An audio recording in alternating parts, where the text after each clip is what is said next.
We are currently hunting a man who doesn't exist, yet he is everywhere. He is the mastermind behind every disaster in Solaris 3, a godlike architect who perfectly wears the faces of the dead to dictate the future of the living. His true name is lost to time, but we know him by the chilling title he carved into the world, Schwarzlock, the grand architect of the Fractsidus. Now, before we dive into the deep end of the lore pool, we need to establish exactly who the Fractsidus are and why the Grand Architect matters so much to the world of Wuthering Waves.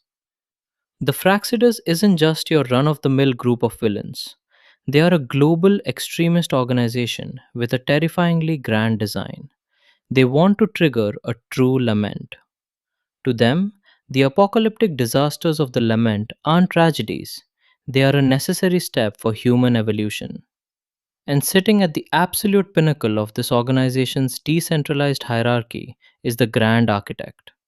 He is the immortal leader who has spent centuries or even millennia manipulating world events, commanding a steady stream of wealth funneled from the new Federation through a new mentioned overseer, Eris, recruiting powerful overseers to command his regional cells.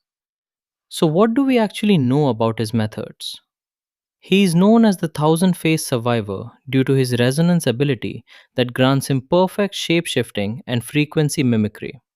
He doesn't just steal a look, he flawlessly replicates an entire existence, turning trust into a weapon against his enemies.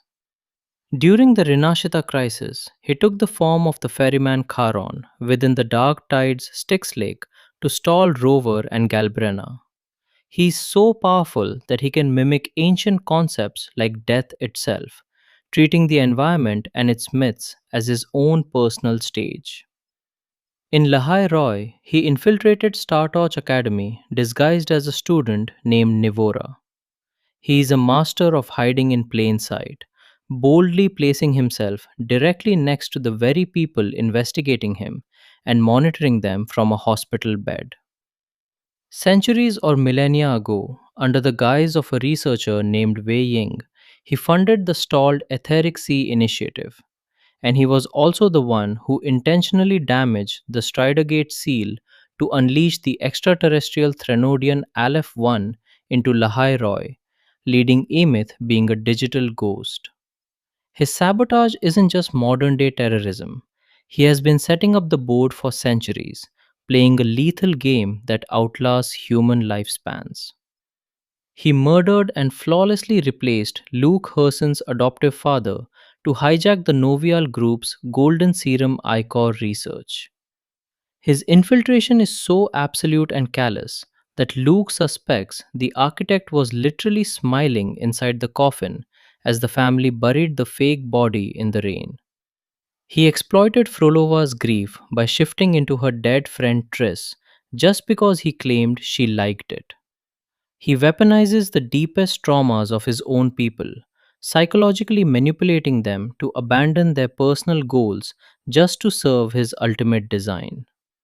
What exactly drives a man to orchestrate centuries of suffering?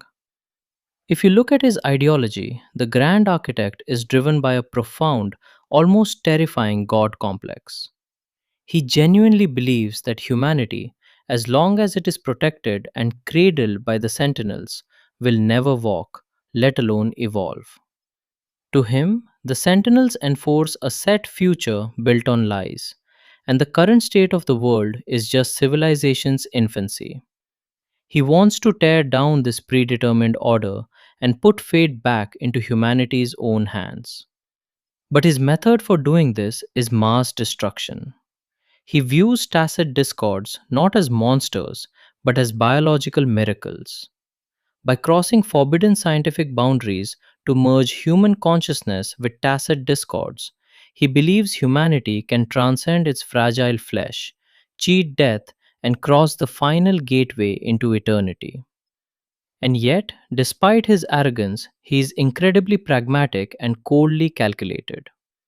When faced with setbacks like the fall of the Threnodian Leviathan in Renashita or Frolova deciding to leave the Fractsidus, he doesn't throw a tantrum. He remains exceptionally level headed, telling Scar to stand down and let her go. He is confident that their shared ideals will eventually align their paths again, noting that separation is but the prelude to possibility. Even with all of these massive low drops, there is still so much we don't know. Because he only ever appears through stolen faces, his true original name and physical appearance are completely unknown. We also have absolutely no idea what the exact origin of his millennia long immortality is. Though an ancient, undeciphered pen, salvaged by Luke from a great fire, proves he has been around for a very, very long time. But the question that keeps me up at night? During the climax of the Rinashita arc, the Grand Architect looked at Rover with a sinister level of respect, calling us an honored guest. And then he left us with a haunting revelation. He claimed that their paths were never truly opposed and said, "We were once your waystones." We don't know what that means yet. Was the pre amnesia rover tied to the founding of the Fractsidus? Were they allies in a past life? But whatever it is, we started this.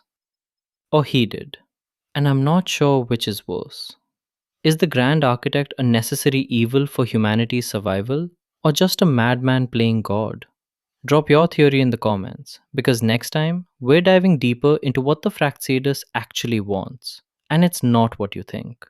Could the Grand Architect actually be a Trinodian in disguise? And is Rover the ultimate counter to him, like a Sentinel equivalent? Let me know what you guys think down below, and make sure to hit that subscribe button so you don't miss the next video. Take care of yourselves out there, and I'll catch you all next time.